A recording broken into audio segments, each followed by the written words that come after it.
Welcome to T-SAT. ఈరోజు మనం ఈ వీడియోలో తెలంగాణ ప్రాచీన చరిత్ర గురించి మాట్లాడుకుందాము. గత వీడియోలో ఆల్రెడీ తెలంగాణ ప్రాచీన చరిత్ర, అలాగే తెలంగాణ పదము యొక్క పరిచయం గురించి నేర్చుకున్నాము. రైట్, మనకి వివిధ ప్రాంతాలలో మనకు తవ్వకాలు, వివిధ చరిత్రకారులు, వివిధ పురావస్తు శాస్త్రవేత్తలు తవ్వకాలు జరపడం జరిగింది. సో వాళ్ళ మీద మనకు ఎలాంటి క్వశ్చన్స్ వచ్చాయనేది మనకి చూసుకుందాము. రైట్, బ్రూస్ ఫూట్ ఇతను రైట్ భూగర్భ శాస్త్రవేత్త. ఈయన తెలంగాణ ప్రాంతంలో అనేక ప్రాంతాల్లో తవ్వకాలు జరపడం జరిగింది. రైట్, మెడోస్ టైలర్ ఇతను బృహత్ శిలాయుగ అవశేషాలను నల్గొండ జిల్లాలోని నార్కెట్పల్లి వద్ద పరిశోధన చేసి కనుగొనడం జరిగింది. బృహత్ శిలాయుగము అంటే ఇనుప యుగము అని చెప్పాల్సి ఉంటుంది. అండ్ మనకి అరౌండ్ 1000 BC ఈ కాలంలో ఉన్నటువంటి కాలాన్ని ఇనుప యుగం అంటాము. రైట్, మనిషి చిట్ట చివరిగా వాడిన లోహము ఇనుము అని చెప్పేసి అంటాము. రైట్, ఇనుప యుగంలో మనకి రైట్ మనుషులు సమాధుల నిర్మాణానికి అత్యంత ప్రాధాన్యత ఇవ్వడం జరిగింది. రైట్, మనకి ఆ సమాధుల్లో ప్రధానముగా రైట్ వాళ్ళ ఆహార పదార్థాలు, వాళ్ళ యొక్క వస్తువులు, వాళ్ళ యొక్క పనిముట్లని కూడా పెట్టడం జరిగింది. అటువంటి వాటిని మనకి ఇక్కడ కనుగొనడం జరిగింది. విలియం కింగ్ వేక్ఫీల్డ్ ఖమ్మం మరియు వరంగల్ జిల్లాల ప్రాంతంలో తవ్వకాలు జరిపి ప్రాచీన చరిత్రని వెలికి తీయడం జరిగింది. అలాగే డోరియా బెల్ వాకర్ వీళ్ళిద్దరూ కూడా హస్మత్ పేట రైట్ హైదరాబాద్ జిల్లాలో మనకు తవ్వకాలు జరపడం జరిగింది. అండ్ నెక్స్ట్ హైమన్ డార్ఫ్ ఇతను ఆదిలాబాద్ జిల్లాలో పరిశోధనలు చేసి ప్రాచీన శిలాయుగ అవశేషాలను కనిపెట్టడం జరిగింది. మనకి కొమురం భీం పోరాటాల వల్ల మీర్ ఉస్మాన్ అలీ ఖాన్ అనేటువంటి నిజాం రాజు హైమన్ డార్ఫ్ నాయకత్వంలో ఒక కమిటీని వేయడం జరిగింది. ఇతను తెలంగాణ ప్రాంతం లేదా పూర్తి హైదరాబాద్ రాజ్యంలో నుండి తెగల గురించి అధ్యయనం చేసి ట్రైబల్ హైదరాబాద్ అనేటువంటి గ్రంథం రాయడం జరిగింది. అందులో వివిధ తెగలు, వాళ్ళ యొక్క సమస్యలు, వాళ్ళ యొక్క పరిస్థితులు, వాళ్ళ యొక్క జీవన శైలి, వాళ్ళు ఎటువంటి ఆహార విధాలు కలిగి ఉన్న ఇవన్నీ కూడా డీటెయిల్డ్గా రాయడం జరిగింది. Right, so Hyman dwarf. Right, FRV ఆల్చిన్, P Srinivas ఈయన జోగులాంబ గద్వాల జిల్లాలోని ఉట్నూరులో పరిశోధనలు చేశాడు. రైట్, ఇక్కడ పేడను కాల్చిన బూడిద రాసులు మనకు కనపడ్డాయి. సో మనకి ఈ యొక్క పేడ కాల్చినటువంటి బూడిద రాసులు ఎక్కడ ఏ కాలానికి సంబంధించి అంటే నవీన శిలాయుగం అని చెప్పాల్సి ఉంటుంది. నవీన శిలాయుగము.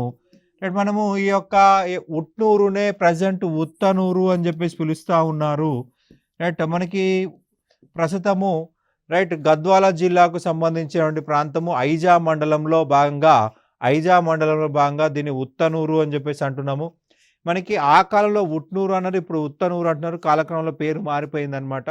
మనకి FRV ఆల్చిన్ ఇక్కడ తవ్వకాలు జరపడం జరిగింది. రాయచూర్లో కూడా మనకి ఇక్కడ తవ్వకాలు జరపడం జరిగింది. కర్ణాటక రాష్ట్రంలోని రాయచూర్ అక్కడ కూడా తవ్వకాలు జరిపిన తర్వాత మనకి ఇక్కడికి రావడం జరిగింది. కాగ్లిస్ బ్రౌన్ ఈయన భద్రాద్రి కొత్తగూడెం జిల్లాలోని భద్రాచలం ప్రాంతంలో పరిశోధనలు చేశాడు. ఇక్కడ 50 గజాల విస్తీర్ణంలో 35 రకాల ప్రాచీన శిలాయుగ పనిముట్లని కనుగొనడం జరిగింది. వివి కృష్ణశాస్త్రి ఇతను కొల్హాపూర్ ప్రాంతంలో మనకి ప్రధానంగా తవ్వకాలు జరపడం జరిగింది. వివి కృష్ణశాస్త్రి తెలంగాణ ప్రాంతం చెందిన వ్యక్తిగా చెప్పాల్సి ఉంటుంది. భారత పురావస్తు శాఖకి డైరెక్టర్గా పనిచేశాడు. అండ్ తర్వాత కాలంలో ఇతను కీసరగుట్ట పరిసర ప్రాంతాల్లో తవ్వకాలు జరిపి విష్ణుకుండినుల రాజధాని కీసరగా మనకు బయటికి తీసుకొచ్చే ప్రయత్నం చేశాడు. అనేక విష్ణుకుండి యొక్క నాణాలు అనేవి కుప్పలుగా ఈ యొక్క కీసరగుట్టలో మనకు లభించాయి. అండ్ ఆ బిఆర్ సుబ్రహ్మణ్యం ఇతడు నాగార్జునకొండ పరిసర ప్రాంతాల్లోని పరిశోధన చేసి ఏలేశ్వరం వద్ద చరిత్ర పూర్వయుగ అవశేషాలను వెలుగులోకి తీసుకురావడం జరిగింది. ప్రొఫెసర్ యాజ్దాని రాయగిరి రైల్వే స్టేషన్ ప్రాంతంలో మనకి తవ్వకాలు జరపడం జరిగింది. ఇక్కడ నల్గొండ డిస్టిక్ అని చెప్పాల్సి ఉంటుంది. SS రావు ఈయన 1666లో నల్గొండ జిల్లా మూసీ నదిలో పరిశోధనలు జరిపి శిలాయుగ అవశేషాలను బయటికి తీసుకురావడం జరిగింది. రైట్, నల్గొండ జిల్లాలోని నాగార్జునకొండ ఏలేశ్వరంలో మానవ జనావాస ప్రాతరాతి యుగ తొలి దశ నుంచి చారిత్రక యుగ వరకు అవిచ్ఛిన్నంగా కొనసాగింది. నాగార్జునకొండ, ఏలేశ్వరం ఈ రెండు ప్రాంతాల్లో రైట్ మనిషి ఆవిర్భావం దగ్గర నుంచి రైట్ ప్రస్తుత వరకు ఉన్నటువంటి అవశేషాలు మనకు చరిత్ర యుగంలో దొరికాయి అన్నమాట. పాతరాతి యుగం, మధ్యరాతి యుగం, నవీన శిలాయుగం రైట్, అలాగే తామ్రశిలాయుగం, అలాగే ఇనుప యుగము, అలాగే ప్రస్తుత కాలం సంబంధించిన అవశేషాలు మనకి లభించాయని గుర్తుపెట్టుకోవాలి. వీటి నాగరికత సింధు నాగరికత పతనం తర్వాత కూడా కొనసాగిందని గుర్తుంచుకోవాల్సి ఉంటుంది. నాగార్జున కొండ, ఏలేశ్వరం ఉనికి తెలంగాణకు ప్రపంచ ప్రఖ్యాతికి తెచ్చినవిగా ఉన్నాయని గుర్తుంచుకోవాల్సి ఉంటుంది. నాగార్జున కొండ, ఏలేశ్వరం క్షేత్రాలు నాగార్జున సాగర్ రిజర్వాయర్లో మునిగిపోయాయి. మనకి నాగార్జున సాగర్ కన్స్ట్రక్ట్ చేయడం వల్ల నీళ్ళు అనేవి నిలబడిపోవడం వల్ల ఈ నాగార్జున కొండ, ఏలేశ్వరం క్షేత్రాలు అనేవి నీటిలో మునిగిపోవడం జరిగింది. ఇక చారిత్రక పూర్వ యొక్క విభజన చూసినట్లయితే దక్షిణ భారతదేశ చరిత్రను శాస్త్రవేత్తలు చేతి పనిముట్ల నాణ్యతను బట్టి ప్రాచీన శిలాయుగం, మధ్య శిలాయుగం, నవీన శిలాయుగం, కంచు యుగం, ఇనుము లేదా అయోయుగాలుగా విభజించడం జరిగింది. ఇనుప యుగంని అయోయుగం అని కూడా పిలవడం జరిగిందనమాట. ఇలా మనకి డివైడ్ చేశారు. మొదట మనం ప్రాచీన శిలాయుగం పాతరాతి గురించి నేర్చుకుందాము. ఈనాటి మానవుడు రాళ్లను చీల్చి రాతి గొడ్డళ్లను, స్ఫటికము, కురువింద వంటి శిలలతో కత్తులు, బొరిగెలు, కొడవళ్ళు, బాణాలని తయారు చేయడం జరిగింది. కత్తులు, బొరిగెలు, కొడవళ్ళు, బాణాలను తయారు చేశారు. రైట్, చేసుకొని జంతువులని అలాగే చేపల్ని వేటాడి వాటిపైన జీవనం కొనసాగించాడు. రైట్, మనిషి మొదట తిన్న ఆహారం అంటే మనకు జంతు మాంసము, పశు మాంసము, చేపలను వేటాడి తినడం జరిగింది అనేది గుర్తుపెట్టుకోవాల్సి ఉంటుంది. రైట్, ఈ నాగరికత బయట ప్రదేశాలు ఆసిఫాబాద్, బాసరా, బోధ్, గోదావరి లోయ, హాలియా, ఏలేశ్వరం, డిండి, విజారాబాదు, బుడగుండాల, చంద్రగుప్త పట్నం, మంకాల్, కూడలి, సంగమేశ్వరం, గోదావరి కని, రామగుండం, పెద్దపల్లి, పాల్వంచ, చెర్ల, పొక్కెల మొదలగు ప్రాంతాల్లో మనకి ప్రాతరాతియుగ యొక్క అవశేషాలు అనేవి కనిపిస్తూ ఉన్నాయి తెలంగాణ వ్యాప్తంగా. ఆసిఫాబాద్, బాసరా, బోధ్, గోదావరి లోయ, హాలియా, ఏలేశ్వరం, డిండి, విజారాబాద్, బుడగుండాల, చంద్రగుప్త పట్నం, మంకాల్, కూడలి, సంగమేశ్వరం, గోదావరి కని, రామగుండం, పెద్దపల్లి, పాల్వంచ, చెర్ల, పొక్కెల ఇవన్నీ ప్రాంతాలు మనకి అవశేషాలు అనేవి కనిపించాయి. ఇక మధ్యశిలాయుగం చూసినట్లయితే క్రీస్తు పూర్వము 50,000 నుండి 25,000 సంవత్సరాల మధ్య అభివృద్ధి చెందింది. దీన్నే సూక్ష్మరాతియుగం అని కూడా అంటారు. ఇందులో వాడిన పనిముట్లు చాలా చిన్నవిగా ఉన్నాయి. 1 సెంటీమీటర్ నుండి 8 సెంటీమీటర్ వరకు ఉన్నాయి కాబట్టి సూక్ష్మమైనటువంటి ఆయుధాలు కాబట్టి సూక్ష్మరాతియుగం అని చెప్పేసి పిలవడం జరిగింది. ఈ కాలము 50,000 నుంచి 25,000 సంవత్సరాల మధ్య అని చెప్పాల్సి ఉంటుంది. ఇది మన తెలంగాణ ప్రాంతం యొక్క కాలము, మిగతా భారతదేశం కాదు. మిగతా భారతదేశానికి దీనికి చాలా తేడా కనిపిస్తుంది. చెకుముకి రాయి, స్ఫటికము, కురువింద వంటి అమూల్యమైన శిలలతో చిన్న చిన్న పనిముట్లు తయారు చేశారు. చెకుముకి రాయి, స్ఫటికము, కురువిందం వంటి రాళ్లతోటి రైట్ పనిముట్లను తయారు చేసుకున్నారు. వీటిలో కత్తులు, బొరిగెలు, గీకుడు రాళ్ళు, బాణములు ముఖ్యమైనవి. మనకి విల్లంబులు వాడినారు. బాణం ఉంది కదండి, బాణం ముందు భాగాన్ని రైట్ బాణం మొన అని చెప్పేసి అంటాం. ఆ బాణం మొనలు కూడా మనకు మొదటిసారిగా మధ్యశిలాయుగ కాలంలోనే ప్రారంభించబడ్డాయి అన్నమాట. మధ్యశిలాయుగ కాలంలోనే. రైట్, ఈ కాలంలోని స్థావరాలు చూసినట్లయితే ఆదిలాబాద్ జిల్లాలోని బోధ్, కొమరంభీం, ఆసిఫాబాద్ జిల్లాలోని ఆసిఫాబాద్, కరీంనగర్ జిల్లాలోని అలబాక, నల్గొండ జిల్లాలోని ఏలేశ్వరం, మీనంపల్లి, రాయవరం అనేవి మొదలైన ప్రాంతాలుగా గుర్తుపెట్టుకోవాలి. ఈ యుగ చివరి దశలో చేతితో కుండలు తయారు చేసుకునేటువంటి జాడలు కనిపిస్తున్నాయి. మధ్య శిలాయుగం చివరి దశలో చేతితో కుండలు తయారు చేశారు. తాగడానికి నీళ్లు కావాలంటే మనకు కుండలు కావాలి, అన్నం వండుకోవాలంటే కుండలు కావాలి, అలాగే నీటిని సేకరించి పెట్టుకోవాలన్నా, ఆహారం వండుకోవాలన్నా లేదా ధాన్యాల్ని నిల్వ ఉంచాలన్నా కుండలు కావాల్సి ఉంటుంది. సో కుండలని వీళ్ళు తయారు చేసుకున్నారు. మృతదేహాలను భూస్థాపితం చేసే ఆచారం కూడా ప్రారంభమైంది. మృతదేహాలను భూస్థాపితం చేసే ఆధారాలు కూడా మనకి ఇక్కడ స్టార్ట్ అయినాయి అన్నమాట. మనకి డెడ్ బాడీని మనము పైన వదిలేసామనుకోండి, డీకంపోజ్ అవుతాయి. డీకంపోజ్ అవుతే అక్కడ పరిస్థితి ఏంటంటే మొత్తం స్మెల్ వచ్చేస్తుంది, మనం అక్కడ నివసించలేము.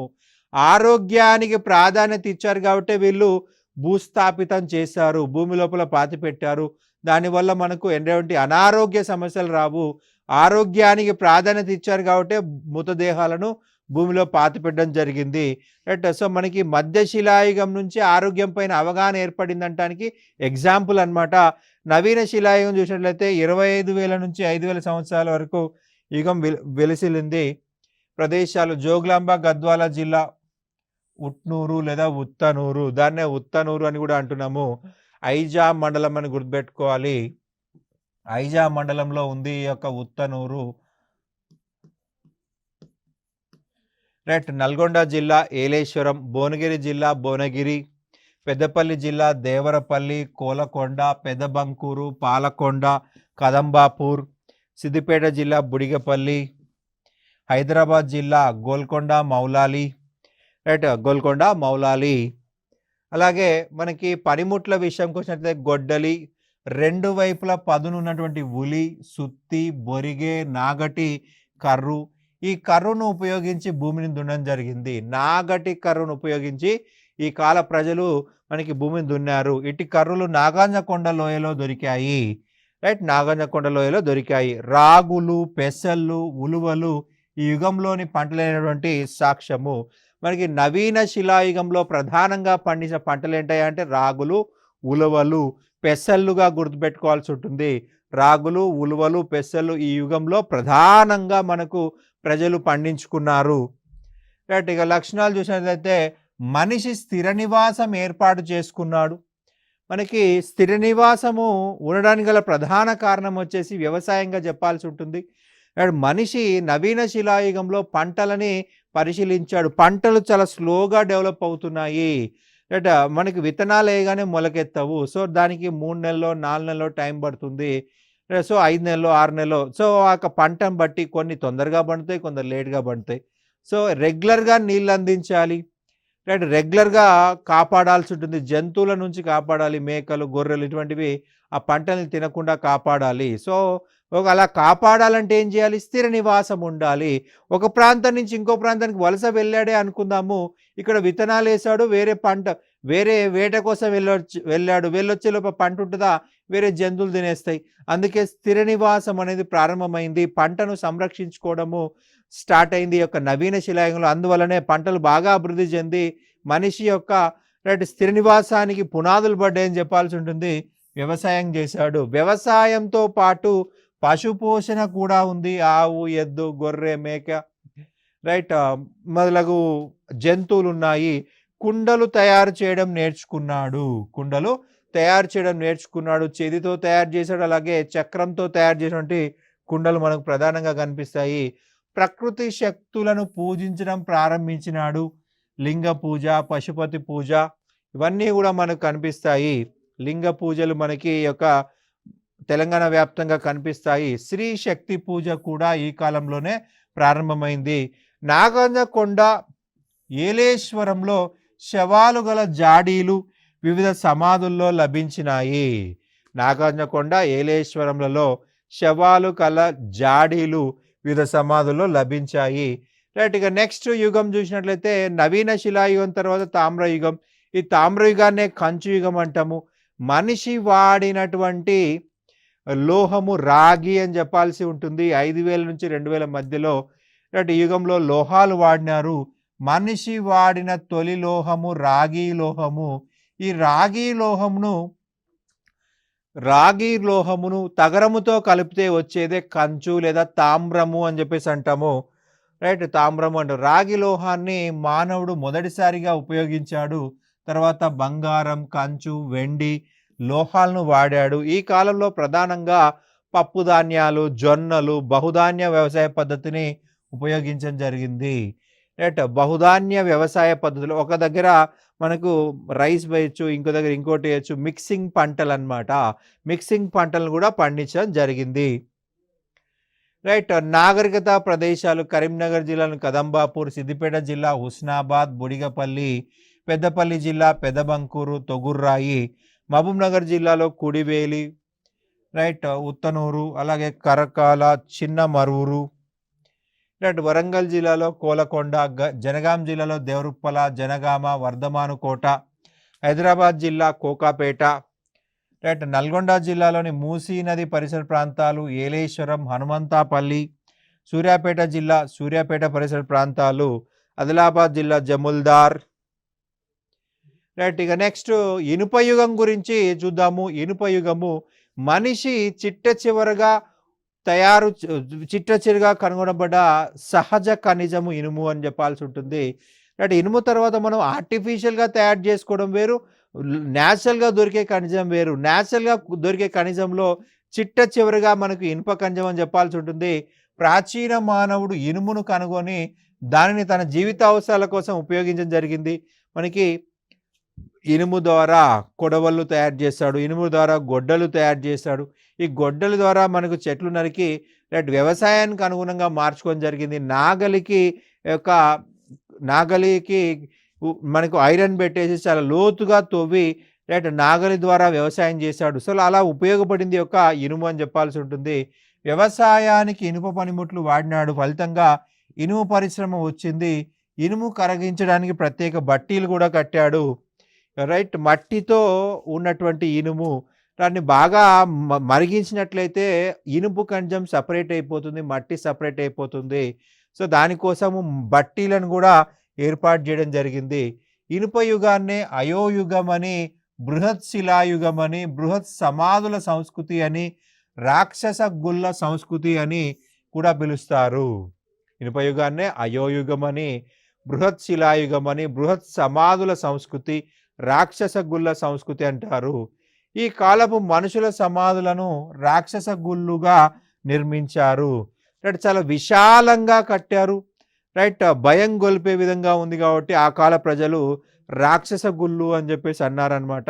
ఈ యొక్క ఇనుప యుగ అధ్యయనానికి మూలమే ఈ రాక్షస గుళ్ళు అనే సమాధులు. రైట్. మనకి ఆ యొక్క సమాధుల్లో దొరికిన వస్తువుల ఆధారంగా ఇక్కడ మనం అధ్యయనం చేసుకుంటున్నాము. సో కాబట్టి దాన్ని ఇనుప యుగ సంస్కృతులు అంటున్నాము, లేదా రాక్షస గుళ్ళ యుగం అంటున్నాము. ఈ కాలం నాటి మానవ సమాధులు రైట్ రాక్షస గుళ్ళు అంటున్నాం. అవి 4 రకాలు: మెన్హిర్, చిస్ట్, డాల్మన్, రైట్ సార్కోఫాగస్ దాన్నే మట్టి శవపేటిక అంటున్నాము. రైట్. మెన్హిర్, చిస్ట్, డాల్మన్, అలాగే సార్కోఫోగస్ అని చెప్పేసి చెప్తా ఉన్నాము. రైట్. మెన్హిర్ మరణించిన వారి జ్ఞాపకార్థము పెద్ద శిలాస్తంభాన్ని నిలబెడతారు, దీన్నే మెన్హిర్ అంటారు. రైట్. భూమిని తవ్వి రైట్ అందులో మనిషిని పాతి పెడతారు. మనిషిని పాతి పెట్టేసి అతనితో పాటు రైట్ అతనికి నచ్చిన జంతువులు కానీ, అతనికి నచ్చినటువంటి ఆహార పదార్థాలు కానీ, అతను వాడిన వస్తువులు కానీ పాతి పెట్టడం జరుగుతుంది. రైట్. వాటితో పాటుగా రైట్ అవి పూర్తిగా భూస్థాపితం చేసేస్తారు. భూస్థాపితం చేసిన తర్వాత అతి పెద్ద బండరాయిని అతని సమాధి పైన పేర్చుతారు. ఎందుకలాగా అంటే జంతువులేవి కూడా ఆ యొక్క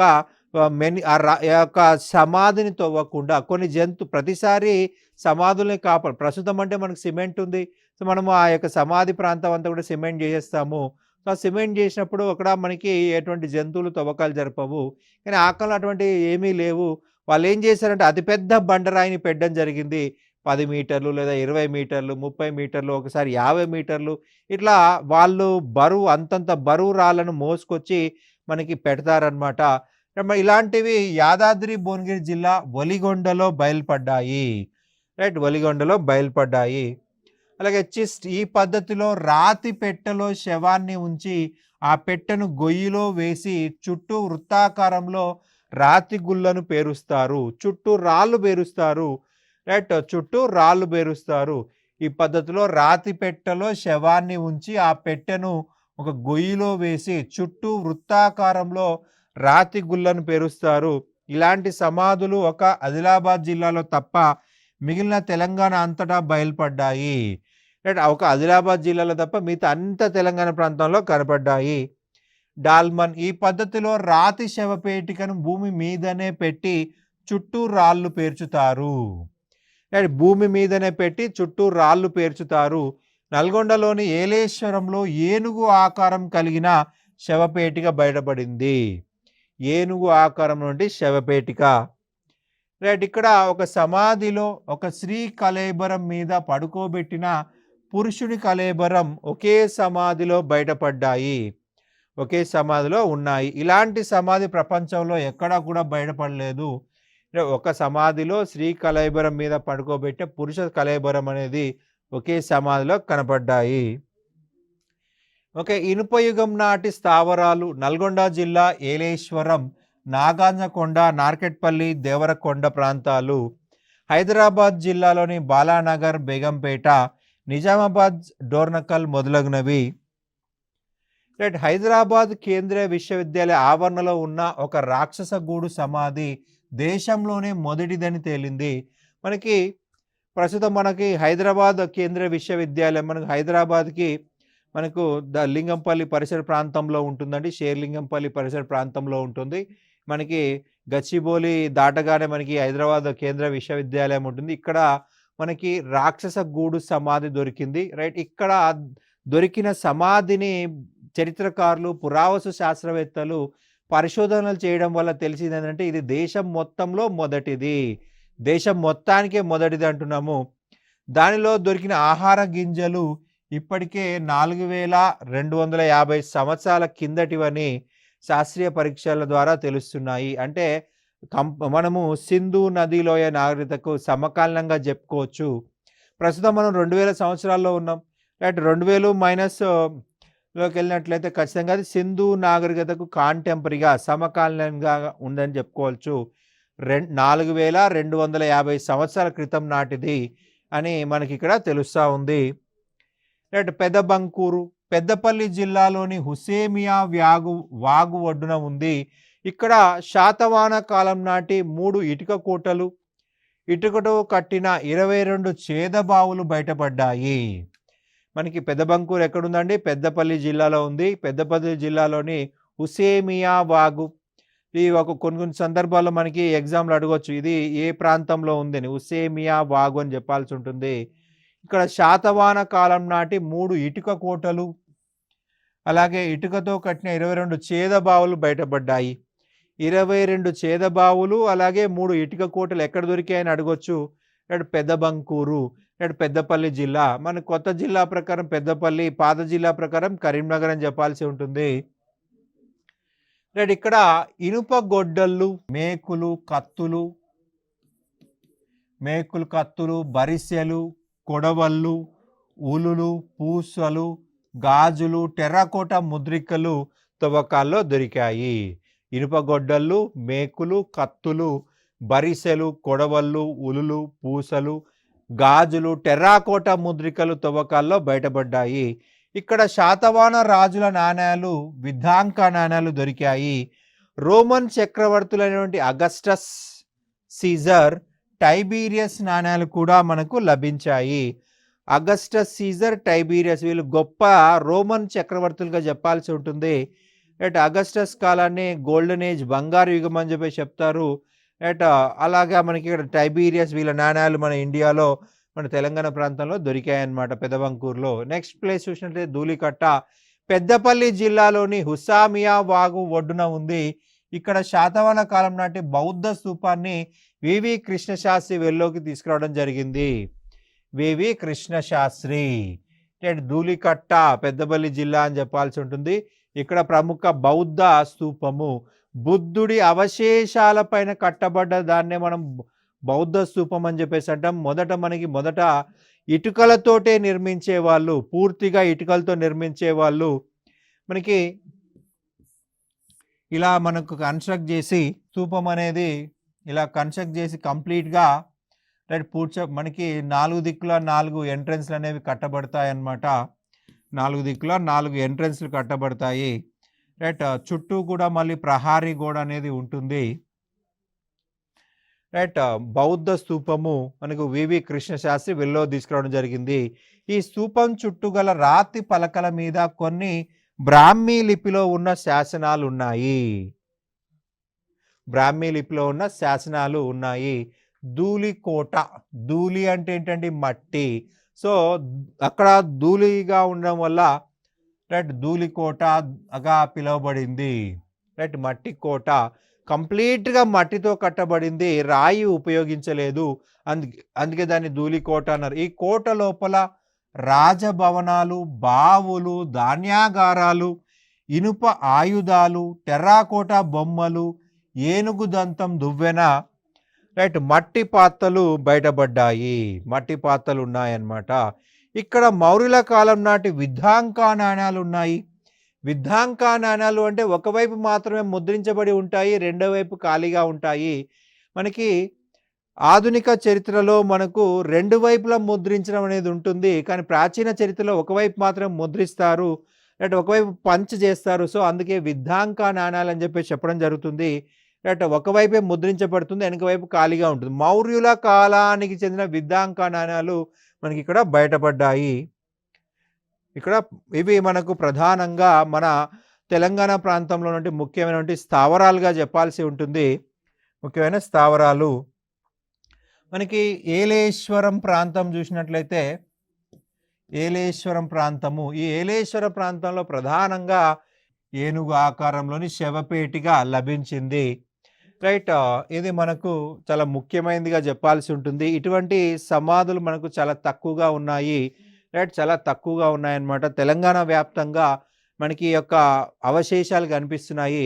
మనకు బృహత్ శిలాయుగం లేదా ఈ రాక్షస గుళ్ళు అనేవి చాలా తక్కువ ప్రాంతాల్లో ఉంటాయి. కంప్లీట్‌గా మనకు సౌత్ ఇండియాలో తమిళనాడు, అలాగే తెలంగాణ, ఆంధ్ర, కర్ణాటక, రైట్. మనకి తర్వాత మనకు ఫ్రాన్స్ దేశంలో మాత్రమే కనిపిస్తాయన్నమాట. ఫ్రాన్స్ దేశము. రైట్. మరి ఏ ప్రాంతాల్లో కూడా ఇటువంటివి కనిపించే అవకాశం కనిపించదు. అలాగే మధ్య భారతదేశములో కనిపిస్తాయి. అలాగే మనకు రైట్ ఈశాన్య భారతదేశం ఇటువంటివి కనిపిస్తాయి. అయితే భారతదేశంలోనే అత్యంత పురాతనమైనటువంటి మెన్‌హిర్ ఎక్కడ దొరికిందయ్యా అంటే హైదరాబాద్ సెంట్రల్ యూనివర్సిటీ పరిసర ప్రాంతంలోని హైదరాబాద్ సెంట్రల్ యూనివర్సిటీ, కేంద్రీయ యూనివర్సిటీ పరిధిలో ఉన్నటువంటి రైట్ భారతదేశంలోనే మొట్టమొదటిది దాదాపు 4000 సంవత్సరాల పురాతనమైనదిగా చెప్పాల్సి ఉంటుంది.